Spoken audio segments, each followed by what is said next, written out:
પુષ્ટિ માર્ગે ભાગવત સપ્તાહમાંની પૂર્ણાહુતિ પ્રસંગે હવન યજ્ઞ તથા મહાપ્રસાદનું આયોજન કરવામાં આવ્યું હતું। સમગ્ર વાત કરીએ તો કેશોદના મેસવાણ મુકામે સગર સમાજ પાસે કારિયા પરિવાર દ્વારા પુષ્ટિ માર્ગીય શ્રીમદ ભાગવત કથાનું રસપાન જામનગરવાળા શાસ્ત્રી બટુક મહારાજના પૌત્ર રામભાઈ દીપકભાઈ શાસ્ત્રી દ્વારા સતત 7 દિવસથી વૈષ્ણવોને ભક્તિ રસમાં એકચિત કરી આજરોજ પૂર્ણાહુતિ પ્રસંગે લોકો ભાવુક થઈ ગયા હતા। દેવલ કાર્યના જણાવ્યા મુજબ 7 દિવસ ચાલેલા પુષ્ટિ માર્ગીય સપ્તાહમાં રંજનરાયજી મહારાજ પધાર્યા હતા। તેમણે આશીર્વચન પાઠવ્યા હતા। પોથી યાત્રામાં રાજકોટના પુરુષોત્તમ લાલજી બાવા પધાર્યા હતા। સપ્તાહમાં નૃસિંહ જન્મ તેમજ વામન જન્મ, રામ જન્મ, કૃષ્ણ જન્મ, ગોવર્ધન લીલા, રૂક્ષ્મણી વિવાહ, સુદામા ચરિત્ર વગેરે પ્રસંગોનું પાત્ર દ્વારા નિરૂપણ કરી આબેહૂબ વર્ણન કરવામાં આવ્યું હતું। મહાયજ્ઞનું આયોજન કરવામાં આવ્યું હતું। સપ્તાહ દરમિયાન બહારથી આવતા વૈષ્ણવો તથા મહેમાનો માટે ઉતારા તથા પ્રસાદની વ્યવસ્થા કરવામાં આવી હતી। દરેક વૈષ્ણવોએ કથા રસનો ભક્તિભાવ સાથે લાભ લીધો હતો।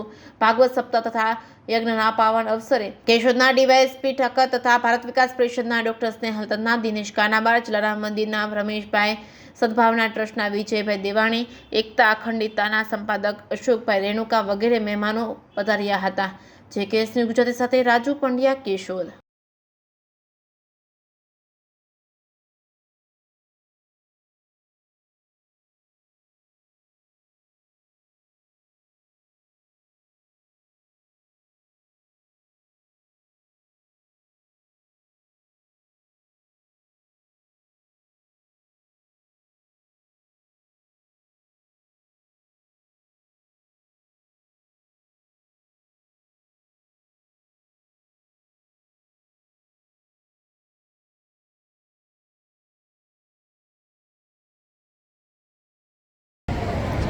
મારું નામ રામ દીપકભાઈ શાસ્ત્રી છે।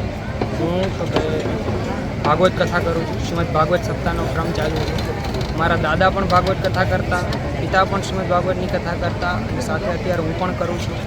અત્યારે મેસવાણ ગામની અંદર એ લોકોને હરસિદ્ધિ માની કૃપાથી કારિયા પરિવાર શ્રીમદ ભાગવત સપ્તાહનું આયોજન કરવામાં આવેલું છે।